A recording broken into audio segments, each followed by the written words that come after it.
Okay, you can start now. Thank you. Good evening, everyone. This evening, we will be presenting Chapter 12, Power and Influence of the Leadership Experience book by Richard DAFT. Next slide, please.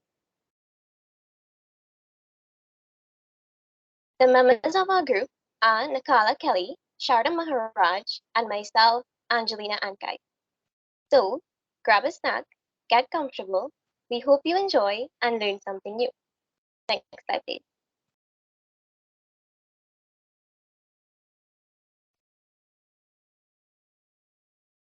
As the saying goes, money has power. I mean, if you have money, you can get things done and you can do things. So immediately, we assume that politicians, top business leaders, or highly paid sports and entertainment figures are the most influential and powerful people in our society. But the truth is, it isn't just about wealth and control over people or resources. In fact, true power and real powerful or influential people are so much more than that. According to Richard Duff, they are those people who are deeply passionate about an idea or vision and believing it can become a reality. They don't just overcome obstacles, they refuse to even recognize them. They see beyond current realities and problems, help followers believe in a brighter future, and help shape our world. Next slide, please. This chapter opens with the two leadership styles that rely strongly on a leader's personal characteristics as a source of power. Next, examines what is meant by the terms power and influence. Thirdly, it looks at some sources of power. Then, it outlines the ways leaders exercise power and influence. And lastly, it briefly outlines and considers some ethical aspects of using power and influence. So, let's begin. Next slide, please. According to Richard Duff, the two leadership styles that rely strongly on a leader's personal characteristics as a source of power are transformational and charismatic leadership. Every leadership style has a different focus. For instance, some types of leadership, such as democratic leadership, focuses on the development of people. Others, such as bureaucratic leadership, focuses on existing processes and hierarchies. However, transformational and charismatic leadership focuses on the use of communication skills, persuasiveness, motivation, inspiration, and vision to influence others, as opposed to relying on positions of authority acquired in organizations. In order to understand transformational leadership, we need to compare it to transactional leadership. Next slide. Transformational leadership causes change in individuals, social systems, and can renew an entire organization. Ideally, it focuses on increasing motivation and engagement in employees or followers to create change, innovate, and shape the future of the organization through intangible qualities such as vision,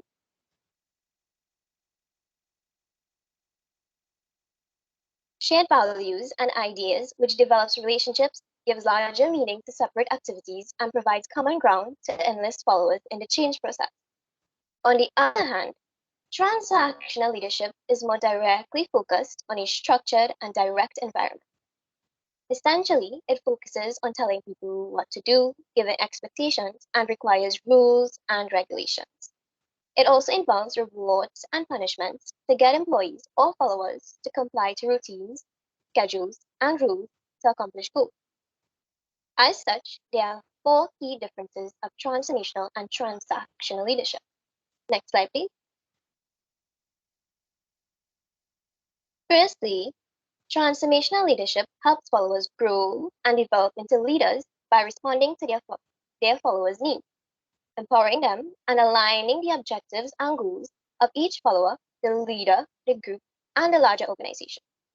Therefore, creative boundaries are outlined and established that revolve around the accomplishment of goals, which allows the followers to have freedom to explore their potential.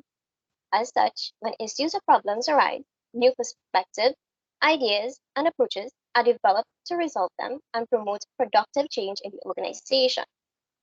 Secondly, transformational leadership pays attention to the concerns of and developmental needs of their followers. They are aware of their high performance demands and expectations of excellence and high quality work from followers. As such, They also consider that lower level needs must be met before a person will try to satisfy higher level needs. Therefore, transformational leadership provides this. Followers are given safety and security at work, adequate wages, etc. As a result, this encourages them to explore their potential and elevate themselves, which will improve the organization in the process.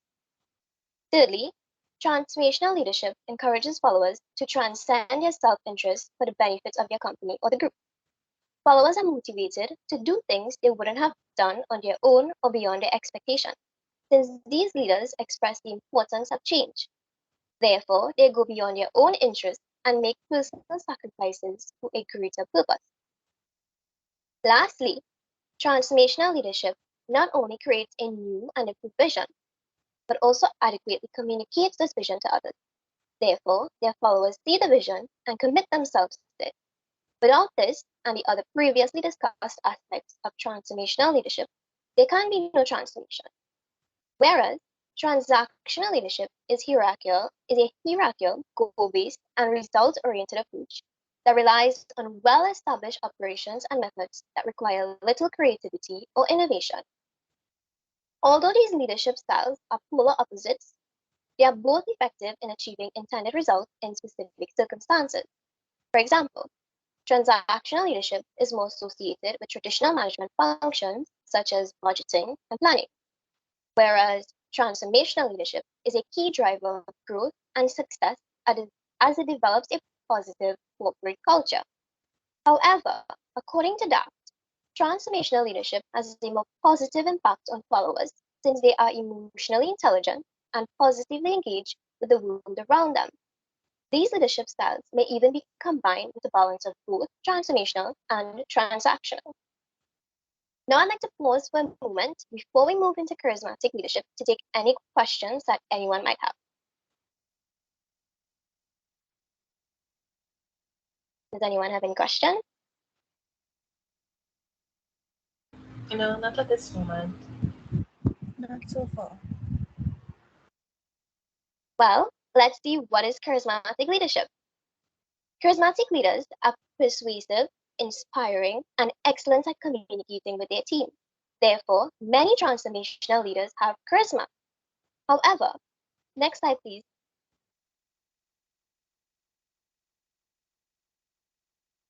However, while charismatic leaders instill both awe and submission, transformational leaders increase engagement. Charismatic leaders show genuine excitement for ideas or visions of betterment and appear very driven in wanting to execute the ideas to the very best of their capability. They have a very engaging personality and may have many followers who are invested and full of confidence and trust.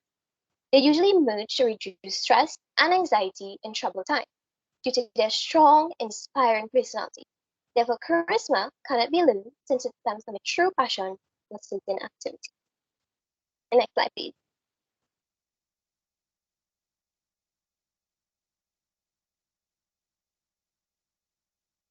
According to DAFT, research has found that charismatic leaders consistently possess these unique and essential leadership qualities. 1. Likeableness. Their shared perspective and idealized vision makes them honorable heroes who are deserving of identification and imitation. 2. Trustworthiness. They build trust by advocating passionately and willing to endure personal risks and costs for their vision. 3. Relation to status quo. These leaders don't strive to maintain a status quo.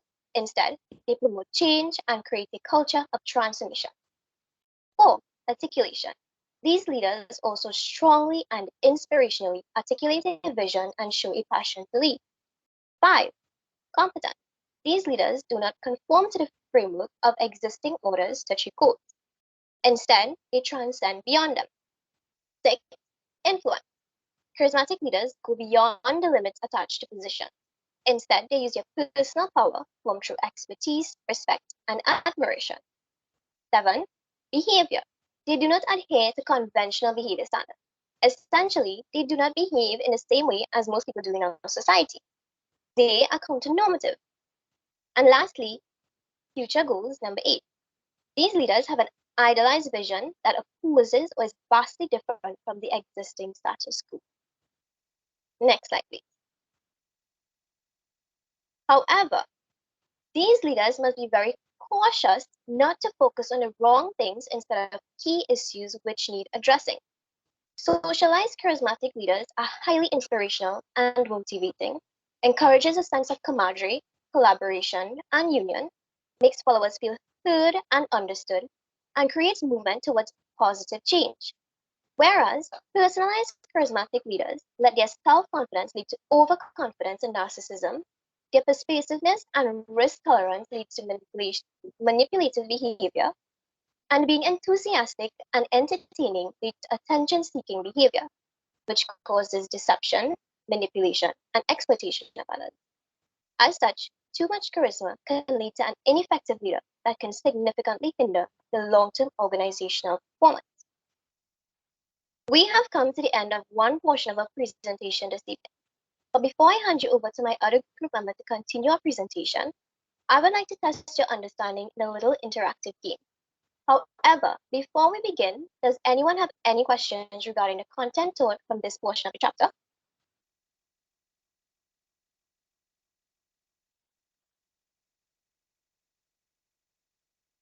No? Okay, well, next slide. I will read some scenarios based on the images on the screen. I challenge you to tell me what leadership style is demonstrated in each scenario. So just a recap before we begin. Remember, transformational leadership increases positive engagement and motivation through support and a shared vision for change. Transactional leaders focuses on goals, the use of rewards and punishments, and are reactive in nature. Personalized charismatic leaders care about themselves and are self-aggrandizing, non-egalitarian, and exploitive. And lastly, socialized charismatic leaders use their strong communication skills, persuasiveness, and charm to positively influence others. Are you all ready?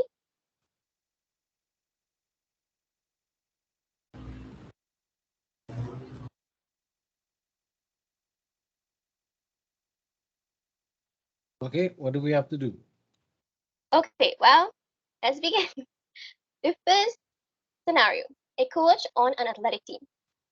I'd like to ask you to hypothetically imagine yourself as a member of an athletic team. Your coach, who is your leader, has motivated you by promoting the reward of the game. So you are willing to risk the pain, exhaustion, and injuries to obtain the results your coach is asking for because he has instilled such a high level of commitment into you. This leadership approach is called, anyone? Transactional. That is correct. Yes. Okay, 2, sales manager. Next, I'd like to ask you to also imagine yourself as an employee in the sales department of a company which wasn't performing as expected. Therefore, the manager of your department decides to provide you and your colleagues with encouragement, set clear goals, provide recognition, support, and meet your needs, demonstrate fairness and integrity, provoke positive emotions in everyone, and inspire everyone to achieve their goals. You and your colleagues are even asked to share your ideas and contribute to this development process. Therefore, you can also explore your managerial skills and potential. Most importantly, your manager is willing to do whatever it is he or she requires of you and your colleagues to achieve the goal set. This leadership style is called,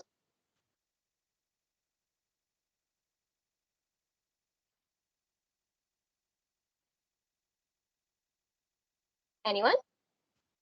Transformational. Correct. Okay, number 3, Martin Luther King Jr.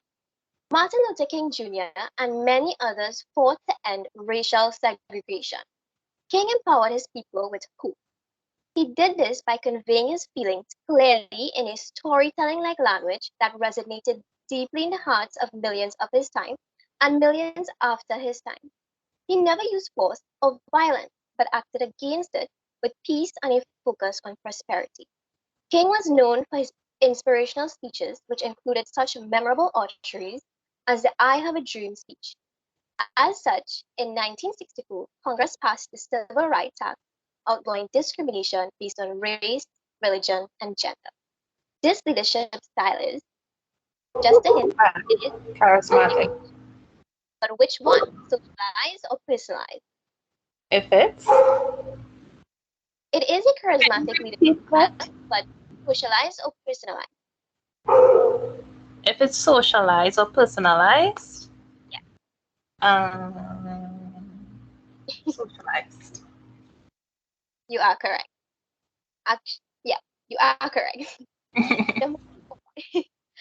Adolf Hitler. Adolf Hitler was the head and leader of Nazi Germany who started the World War II. Hitler was a captivating public speaker. He would capture crowds with his vision and sense of purpose for the nation. His words moved a country. Even the church too believed that they were killing in the name of God. That was the extent of his leadership style. He understood human nature very well. He knew how to use human nature to his personal gain, and with that knowledge, he rallied the whole nation behind him. He successfully used propaganda to bring the whole nation under his influence. Through the constant use of media and communication, he managed to cause a whole nation to think alike to serve his cause. This leadership style is, again, it's a charismatic leadership style, but which one? Personalized or socialized?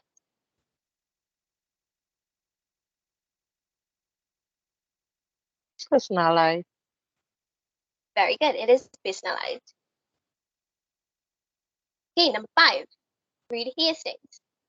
Although Reed Hastings is the founder of Netflix, whose foresight may have revolutionized the viewing habits of millions of people around the world, his greatest achievement is his management is his management style. For instance, Netflix employees are given unlimited vacation time on the condition that they deliver results. Rather than micromanaging and having warm bodies in uncomfortable seats, the company instead focuses on total autonomy for workers, allowing them unprecedented independence in exchange for a market-leading and generation-defining product. This leadership style is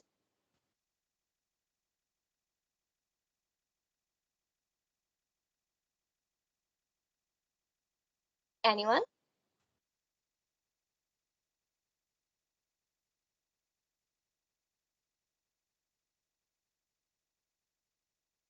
Going once, going twice.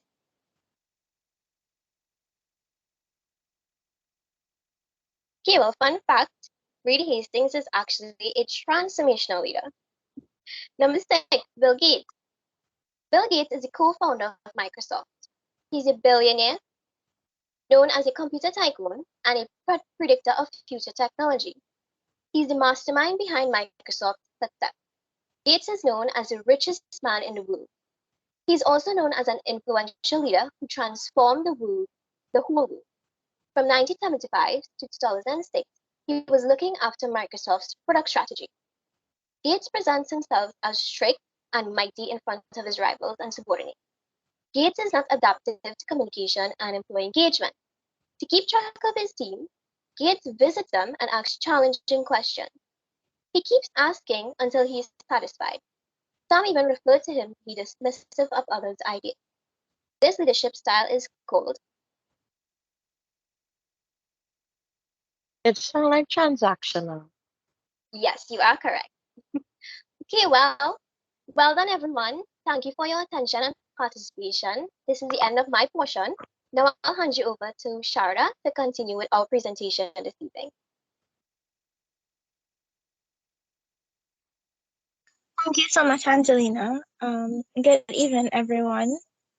So this portion of the presentation is based on power, influence, and leadership. Before I continue, everyone hearing me clearly? Yes, yes. Okay, Yes, thank we you. are. Okay. Power and influence interrelate in organizations as they are both used to take action. So first, we're starting off with power. What is power? According to DAFT, power is the ability of one person or a department in an organization to influence other people to bring about desired outcomes. It is also said to be the ability to achieve goals. For example, a manager assigns tasks to different employees and make them do those tasks. It is the manager's role to guide on what employees should do to achieve organizational success. So here in this example, the manager has the power to ensure that all the organization expectations is met at all means, even if a task has to be redone. Next, we have influence. What does influence mean? What does influence have to do with leadership? Well, influence is based on the effect a person's action have on the attitudes, values, belief, or action of others. Influence is not to be confused with power or control. It is not about manipulating others to get your way. It's about noticing what motivate employees to commit and to use that knowledge to leverage performance and positive results. For example, you may have changed your college major because of the influence of someone important in your life or a role model, or you have shifted your belief about social issues based on the influence of politics or religion. So, in this example, you decided to make these changes in your life because you had positive motivation and knowledge from other leaders. Next slide, please.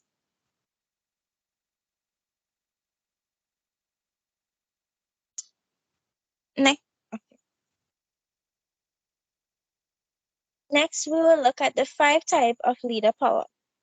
These 5 types are further broken down into 2 different sections. The first section is called the types of position power.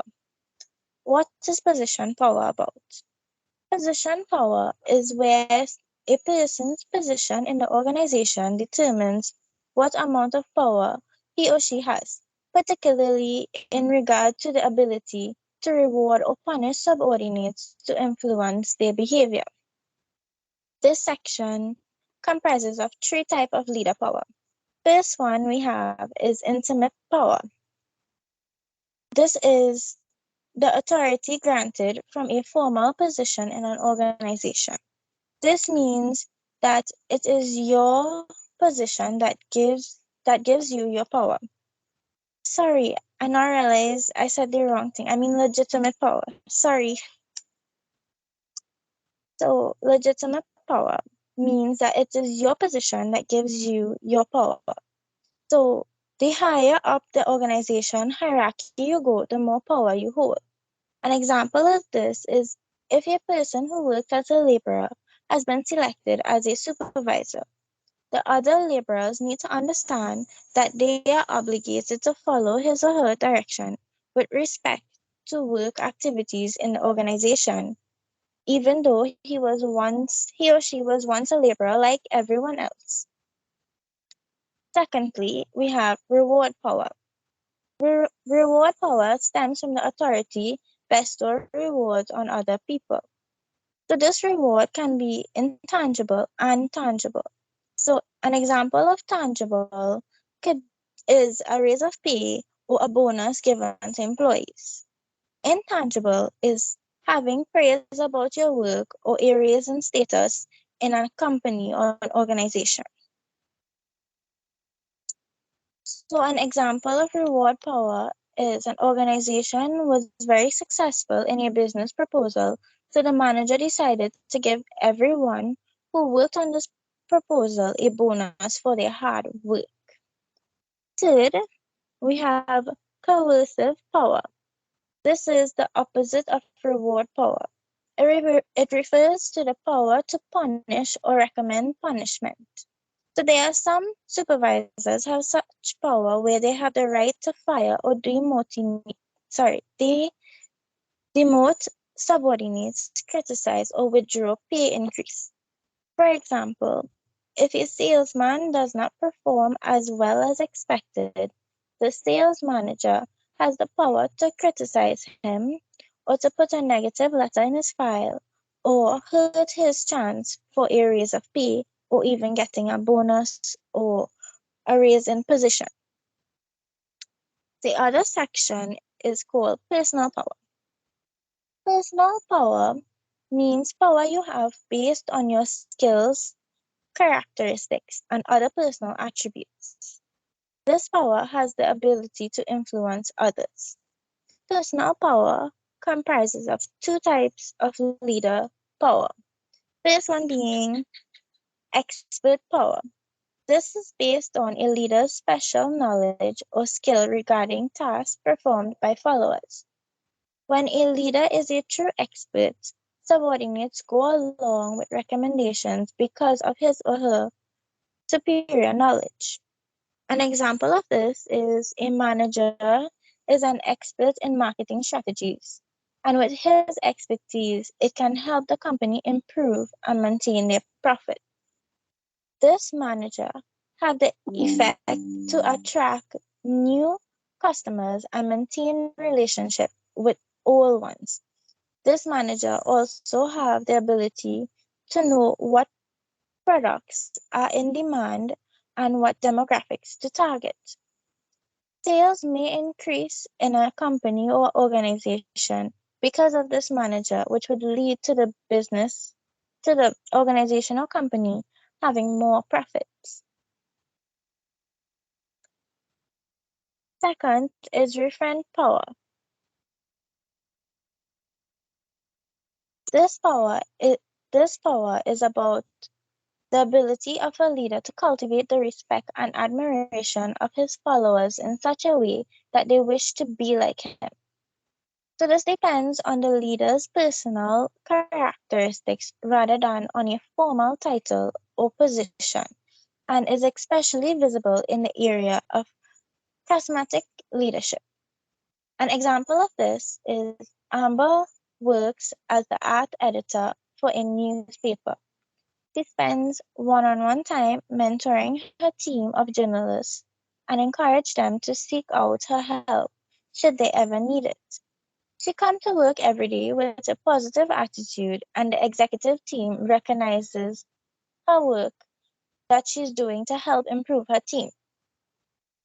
So in this example, it shows that Amber is using her time to mentor each member to ensure that they understand what has to be done, and she's willing to assist at any given time, rather than just coming to work and assigning everybody tasks and letting the employees figure out on their own what they have to do.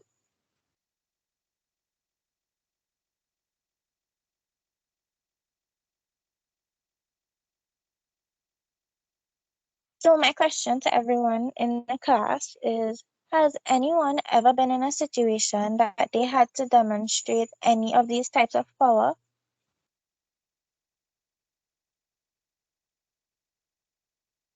Or ever experienced a leader having this type of power? Any type of power? Well, for me, it would be reward. Reward power. Okay. And how did you feel about the experience? I felt very, how I should say, I felt motivated about it. At the end, it taught me to, not taught me, but it made me enhance my performance, because at the end of it, I knew that the rewards was great. So, um, performance was something I paid attention to in order to get that reward that was promised. Okay, that's great. That's actually great to hear. If you think about it, Okay, so guys, if you think about it, you see any position power, think about your parents. They have power because they're your parents, and they can issue rewards or they can punish based upon what you do and that's how true. they. Yeah. Some Yeah. parents go on to have expert power and referent power as well, but generally position power is one that is seen quite easily in families. Personal power, you meet these people in work sometimes. They don't have a position in the organization of authority, but they get their authority because of either their level of expertise or they have this aura about them, this behavior about them that everybody kind of gravitates to them for advice and experience. It might be that they've been with the company for a long time, or they seem to have, there's a school vibe that everybody likes to be around kind of thing. Um, that's something that, again, as we said, comes from the person's individual characteristics, which is important. Somebody with all of these powers would be interesting to work with because they can use a lot of different techniques to motivate individuals. All right, continue, my dear. Thank you, sir. Um, so next slide, please.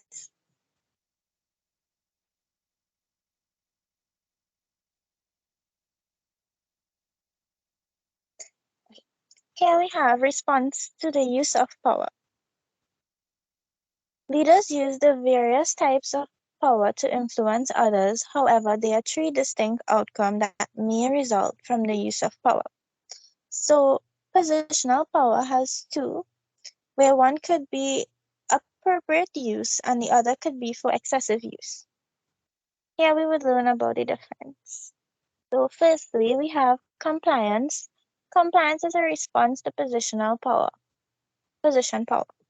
Compliance means that people follow the direction of the person with power, whether or not they agree with those directions. They will obey orders and carry out instruction even though they may not like it. In such cases, employees only do the task as expected by their leader and not with their full potential. They just get the job done to suit the leader's desire and not theirs. Secondly is resistant, which is also a position power. However, it is more effective with coercive and high level of the use of legitimate power. Resistant means that employees will deliberately attempt to disobey orders and not carry out instructions given. Many employees may feel threatened and have some sense of fear with coercive and legitimate leaders. So they best act to respond to their leads to such leaders is through resistance. Some may also feel that they are being pressured.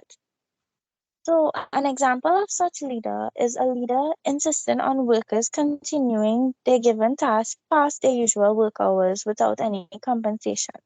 This is a fair reason for why employees will respond to resistance because they have to complete their task but is past their time and they are not getting any compensation for their hours, and it is very unfair to them because they spend all day working and trying to get their job done, and despite it isn't completed, their leader is insisting they have to stay until whatever time it takes for them to finish.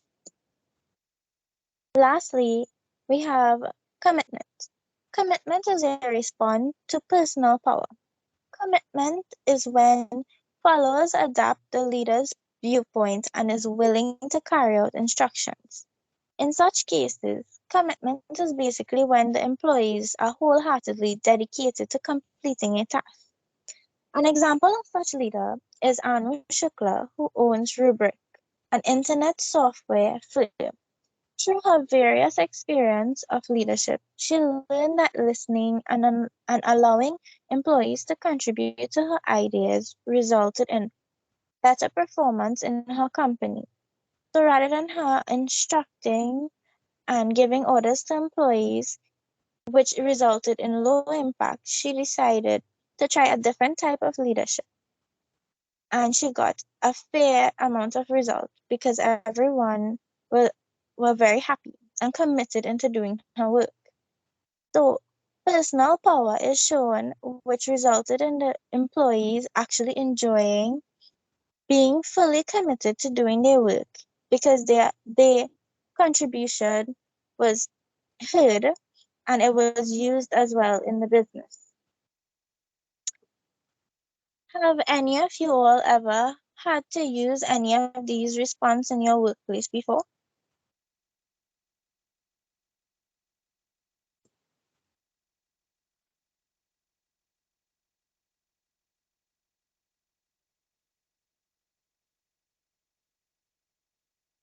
Nobody have ever been committed to their work either?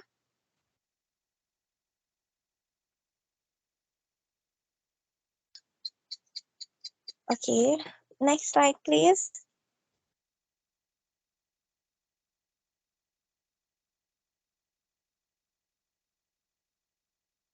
So here we have the role of dependency and control over resources. So before I explain the diagram, I will go into information about the two different topics. So firstly, we'll start off with the role of dependency. DAFT stated that that more a person or a team relies on you, the more power you have. If you have access to or control over something someone wants or needs, you naturally gain power over them. According to him, one of the key aspects of power is that it is a function of dependency, which means the greater individual B's dependent is on individual A, the greater power individual A will have over individual B. So the next topic we're going into control over resources. Here we will learn more what is the role of dependency is about. So according to that, leaders gain power when dependency occurs from having a control over perceived valuable resources. So for example, when a person have when a person has control over resources, financial support, jobs, expertise, time, knowledge, material, etc., people become dependent upon them, which allows them to have more control or power. There are three specific characteristics to be considered when deciding. First one is importance. Importance refers to the value of the resource. The resources or skills you control are vital to the organization or company. You will gain some power through this. The more vital the resources that you control are, the more power you will have. For example, the key elements of a product that may directly generate sales. Secondly, we have scarcity. Scarcity is said to be whether the resources are easy or difficult to obtain. So scarcity refers to the uniqueness of a resource. The more difficult it is to obtain, the more valuable it tends to be and create more dependency than one that is widely available. So for example, a leader possess an item that is very attractive, but it is limited and exclusive. The leader will convince a buyer to take upon this item as it is considered very profitable because it is rare. Thirdly, we have non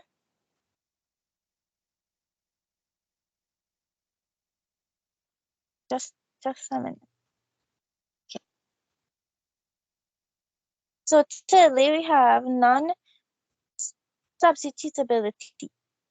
This non-substitutability means that leaders or employees with control over resources with no viability have substitutes.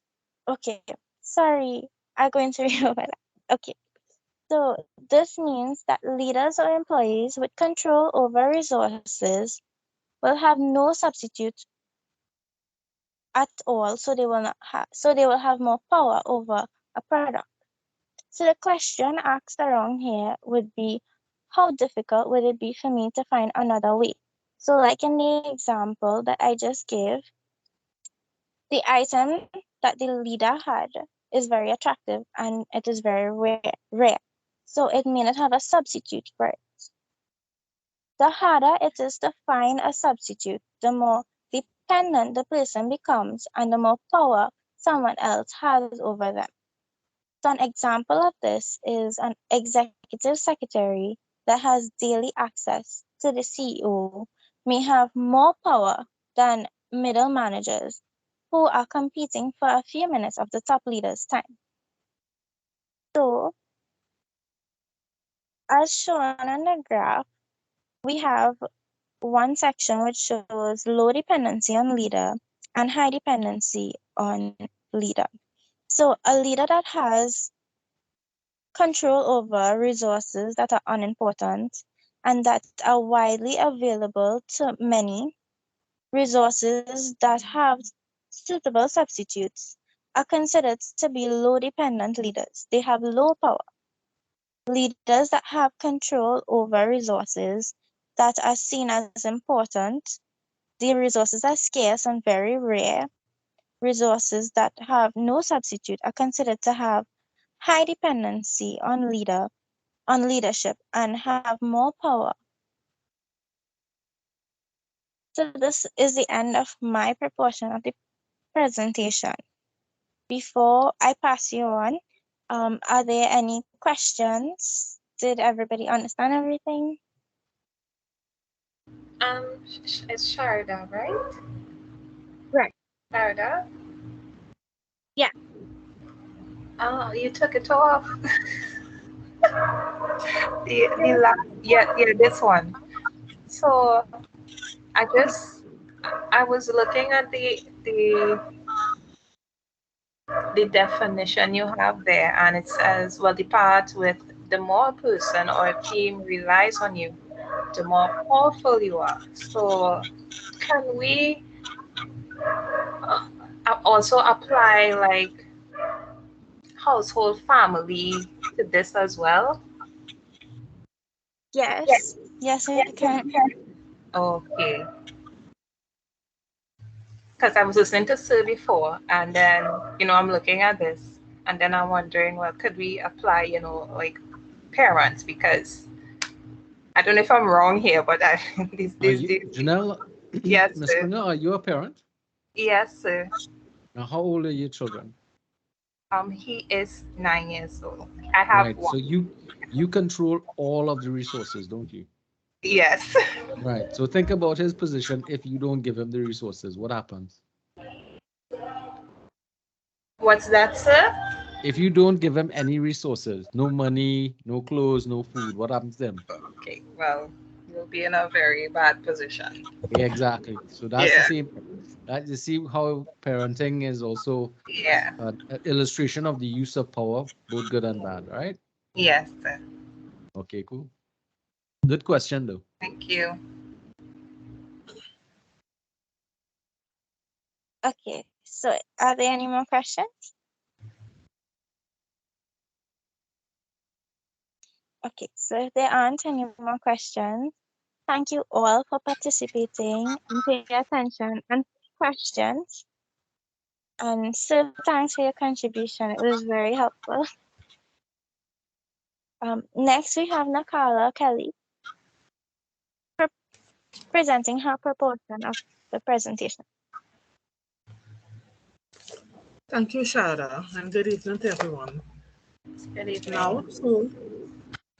Now to our next section. We're going to look at the sources of power which determines the role of the leaders, which are interdepartmental dependency, control over information, centrality, and coping with uncertainty. These sources of power help to identify the type of leader and the influence he has over his organization or team. The first one, interdepartmental dependency. This source of power gives the department responsible for the distribution of information and material more control than the department receiving the information. Next, control over information. This source of power gives the person or persons an upper hand to which information is distributed. Some persons in higher authority may have access to more exclusive company information in which they determine how much is distributed at a time and hold back information for their own gain. On the other hand, lower level employees or department can also have data which top executives may require for analyzing and interpreting complex operation data. Third, centrality. This source of power is determined by the organization's department who is responsible for the primary activity for the business. For example, engineers have more power in tech companies and marketers have more power in promotional and sales cooperation. Fourth, coping with uncertainty. The environment can change at any point and create uncertainties and change behavior in the organization and the way the leader is expected to behave.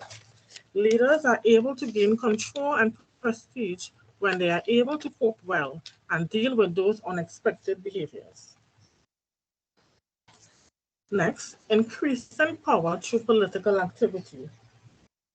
Organizational politics refer to the power and influence leaders or management exhibit over their team or subordinates. This influence allows others to follow the ideas or preferred courses of action in the work organization. Leaders at most organizations engage in some degree of political activity aimed at influencing government policies because government choices represent a critical source of uncertainty for businesses as well as non-profit organizations. Next, we're going to look at some of the tactics for a certain leader influence. The 7 are: number 1, use rational persuasion. 2, make people like you. 3, rely on the rule of reciprocity. 4, develop allies. 5, ask for what you want. 6, remember the principle of scarcity.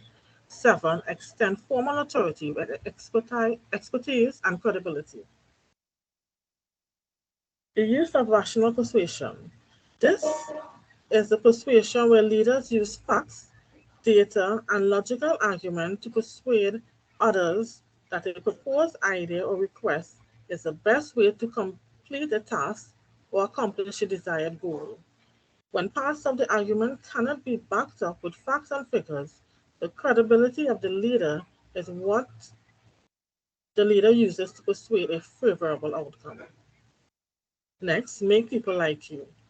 When a leader builds a reputation to be respectful, trustworthy, and treat people fairly, people are more likely to show support to those leaders who exhibit charismatic quality. Number 3, rely on the rule of reciprocity. The rule of reciprocity means that the leaders who do favors for others can expect others to do favors for them in return. Leaders can elicit the cooperative and sharing behavior they want from others by first demonstrating it with their own action.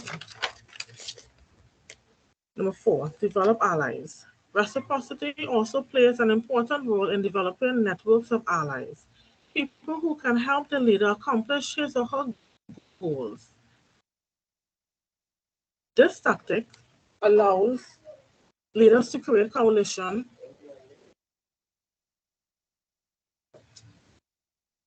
with other leaders or even create subgroups to promote specific aims. 5, ask for what you want. Leaders can get the outcome they desire once their goals, vision, and desires are assertive, then the organization can respond. Number 6, remember the principle of scarcity. Leaders use this principle to control what information is accessible and other times restrict what they don't want to be made available. This makes people think that they are obtaining exclusive information which will captivate their interest and make them more likely to support their leader. And number 7, extend formal authority with expert and credibility. Researchers have found that the key to successful use of formal authority is that the leaders are well knowledgeable and credible in their field. Leaders who are trustworthy and honest tend to inspire greater influence than those who simply give out orders. Next, we're going to look at the ethical consideration in using power and politics. Managing politics in the organization is all about managing power and exercising leadership. If, however, the power is not managed properly, there will be room for misuse and abuse of power and leadership. The ethical consideration of a leader is dependent on what kind of leader he is and what leadership approach he uses. That is, if his agenda is for the betterment of himself or the organization as a whole. Some guidelines of ethical actions which will guide a leader to make the right decision for the organization are: is the action consistent with the organization's goal rather than being motivated by purely self-interest? 2. Does the action respect the rights of individuals and groups affected by it? 3. Does the action meet the standards of fairness and equality? And number 4, would you wish others to behave in the way if the action affected you? Were you supposed to move your slides along, Kelly? Sorry? Were you supposed to change your slides as well? I did. I did. I'm now at We're the conclusion. not seeing the slide changed from the Are you last seeing one. it now? Uh, I was reading the ethical considerations before. yeah, no, I didn't see that one at all. Okay. So I don't know if it's a now, display issue. Go ahead. okay. So now we're on to the conclusion of this chapter. This chapter discussed the importance of power and politics and leadership within the organizations. Those in position of power possess personal characteristics that demonstrate transformational and charismatic leadership styles. The most popular types of power executed in the workplace are legitimate, reward, coercive, which are associated with a leader's position, as well as expert and referent, which are associated with a leader's personal quality. Three distinctive outcomes that may result from the use of power are compliance, resistance, and commitment. Once power is used correctly for the greater use of organizations, leaders would be able to gain the trust and commitment of subordinates where there will be no need for resistance and hesitancy. When a person has control over scarce and important resources, they naturally gain power through the function of dependency. Next, power is also attained when a person contributes to the purpose of the organization through interdepartmental dependency, centrality, control over information, and coping with uncertainty. Political activities directly relate to gaining, establishing, and executing power.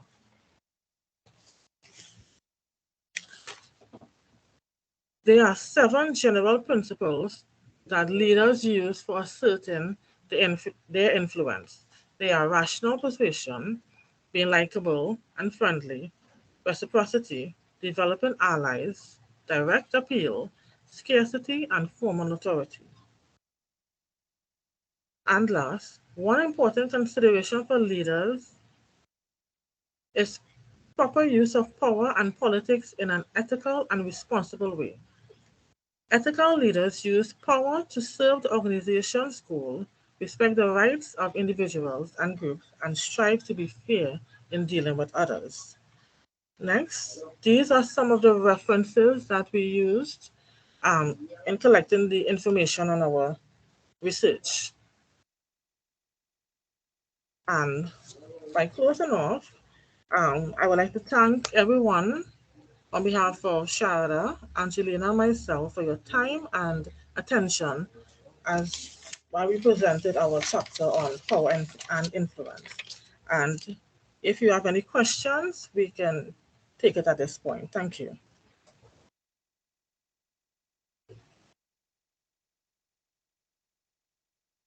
All right, if there are no questions, I'll stop the recording.